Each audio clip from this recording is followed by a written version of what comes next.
The killing of Bishop Ben de Jesus and that of Father Benji Inocencio and Father Ray Roda did not stop the missionary oblates of Mary Immaculate to propagate the words of the Lord.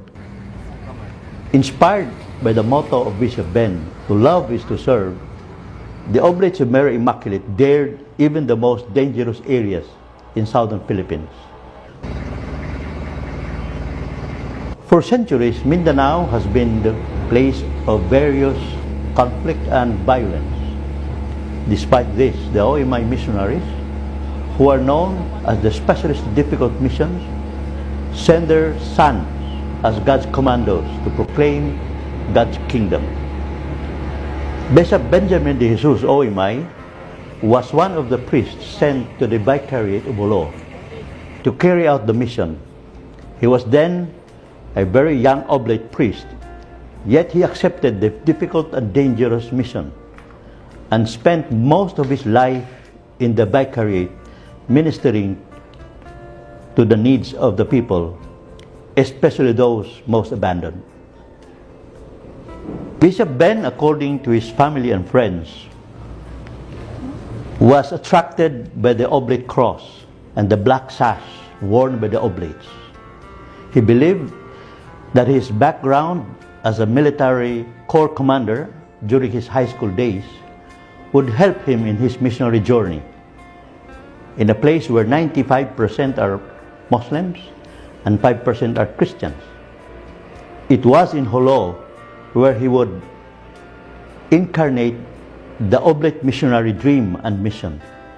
It was in Jolo too where he proclaimed the good news to the poor. What is so striking about the place of his mission is that Jolo is known as the capital of kidnapping in the Philippines, the place of rebellion. He took over the vicariate at a very dangerous time when Islamic fundamentalism was awakening, and its effect could be felt in the increasingly radical militarism of emerging Islamic states. Islamic fundamentalists educated in Pakistan and Iran were spreading a more extremist form of Islam in Jolo. The freedom fighters, all children of slain MNLA fighters, were active in their mission, and as a form of initiation, they had to kill Christians. With the background of this place, it was not surprising that Bishop Ben would shed his blood in this land.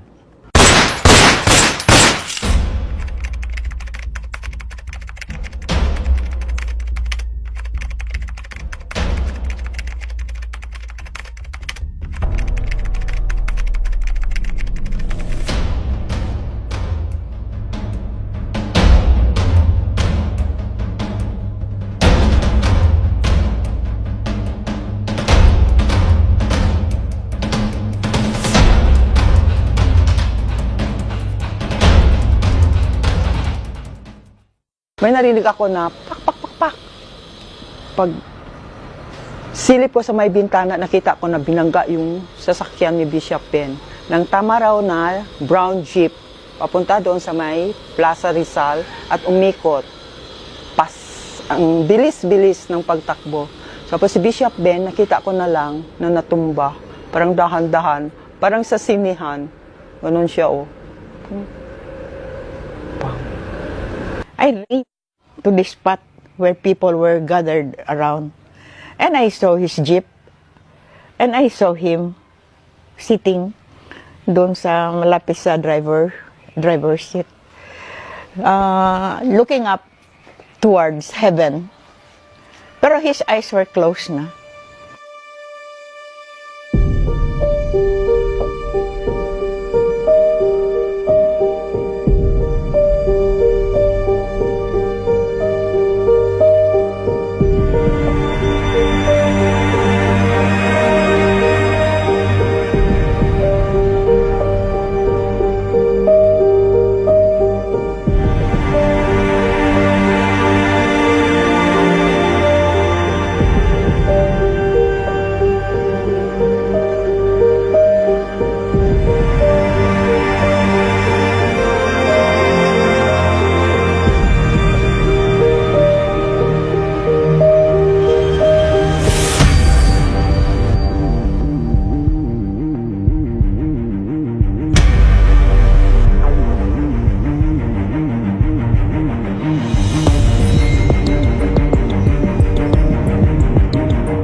Bishop Ben's life is captured in his motto, "To love is to serve."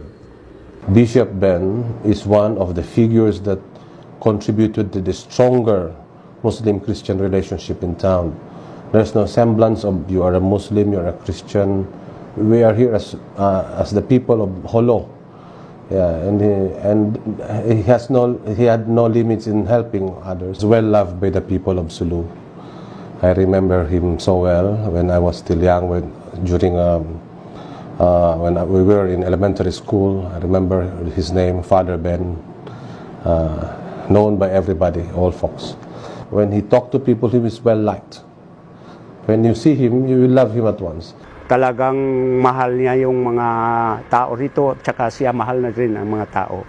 Lalo na yung kabataan, yung mga badyaw, yan talaga. Hindi lang Kristiyanos yung minamahal ni Bishop, kundi ang lahat ng tao dito sa Hulo. Kilalang kilala si Bishop. Hindi ko pa nakita yung nagsibilyan pumunta rito. Kasi yung sutana niya, malaki ang bulsa yun. May mga biscuits yun, may mga candy yun. Kung may makitang bata, yun, binibigyan sa daan. Ngayon, kapag lumalabas yan, dyan lang. Nung ko, Father, huwag ka nang pumunta dito sa amin, aga-aga. Biro mo na dyan na, nakanak. Sabi ko, huwag ka nang pumunta, nandyan. Yung nagkaganyan, nangingidnap. Siya ang notorious noon. First pa. Wala pa yung mga abo-abo sayap na yan. Sabi niya, just tell him, sabi niya, na huwag tayong galawin, sabi niya. Kaibigan natin yan eh. Ha? Sabi ko. So, sinamahan ko siya. Sa jeep. Siya nagda-drive. Pagdating namin doon sa tapat nila, doon si kaupo with his coffee. Kaya, hi bagay. Na mag-wave din yung you know, sabi ko, totoo talagang si Bishop Ben. Mabait talaga siya kahit sa kaaway. Sabi ni Bishop Ben sa akin, you know, Carmen, sabi niya, we should pray for our people who don't like us. In all sense, holy talaga si Bishop Ben. A very, very human saint. In the sense that he was himself. He did not pretend to be anybody else. But I think that I myself personally felt when he decided to come home and be with the people in spite of the threat, somehow he has already a premonition. But he came home because he is the pastor of his people. He's also a person of prayer. But most of all, he is a person who goes out to his people with his whole being. He gives his time, he gives his whole self. He's a light person. He would always say something funny. A very simple man, a very humble man, a priest for the people. When he speaks from the heart.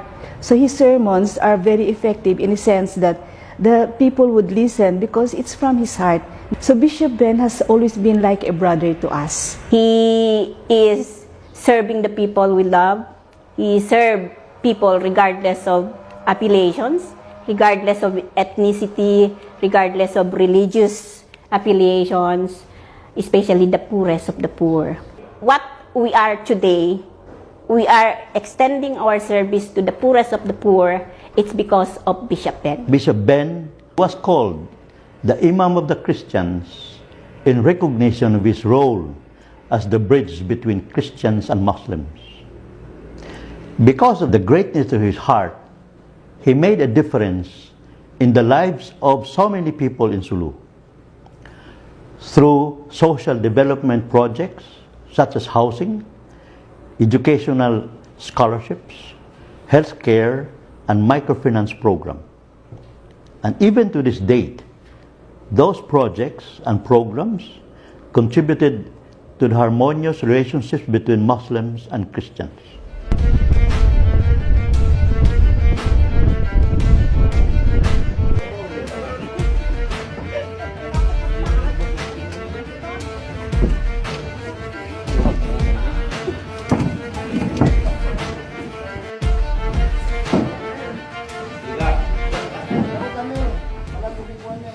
Another oblate who was killed in Hulo is Father Benjamin Inocencio, OMI. He was only 42 years old when he was killed by two young assassins beside the Mount Carmel Cathedral in Hulo. on the Feast of Holy Innocents on December 28, 2000. And that day, Father Benji, as he was fondly called, was on his way to the market to buy groceries and food for the joint Christmas and Hari Raya celebrations to be held next day, December 29. Bishop Lampon described him as very kind, meditative, gentle person. His friends and parishioners describe him as a very transparent person, living up to the saying, "What you see is what you get." Father Benji had a heart big enough to love both Christians, Muslims, and Bajaus who worked with him side by side.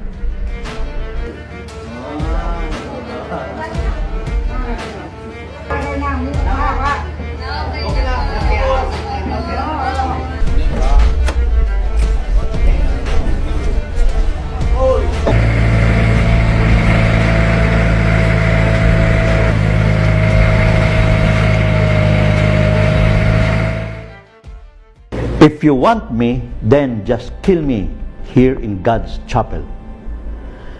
Those were the words heard from Father Ray as he was forcibly taken out at the chapel in Tabawan, another remote island in Sulu. It was about 8:30 in the evening of January 15, 2008, while Ray was praying inside the chapel and gunmen entered the chapel. That night, piercing shots were heard in the dark from the direction of the Notre Dame of Tabawan quadrangle, where witnesses saw the killers dragging the body of Father Ray. Father Ray had been ministering the people of Tabawan and the neighborhood islands through education, health care, and other socio-economic programs for poverty alleviation. Father Ray was fully aware of the risk that could put his life in danger. He had known how dangerous his mission was, but it did not stop him from doing what he knew was right.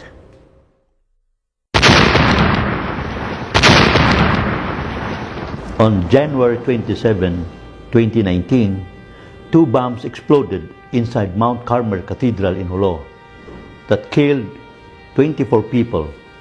16 of them were Catholics, 8 were soldiers, while 112 innocent people were injured. Those who perished in the explosion died as martyrs, witnessing to their Christian faith as they braved to stay in Jolo despite the constant intimidation and risk to their lives. They died an instant and holy death inside the cathedral.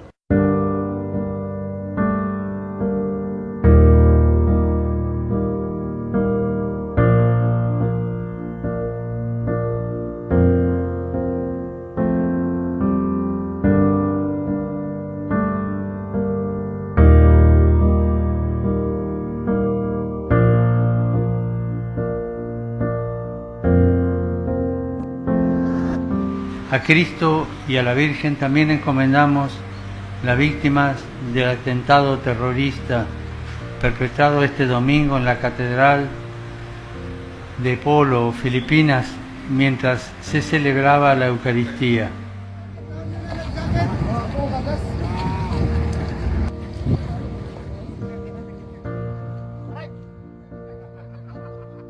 We believe that Bishop Ben, Father Benji, and Father Ray, and the 16 Catholics who died inside the cathedral were all killed in odium fide. They endured pain, persecution, and death because of their faith in Jesus, the Lord. Their brutal and senseless deaths can only be understood as part of the increasing extremism, a template for radical Islamic movements in southern Philippines.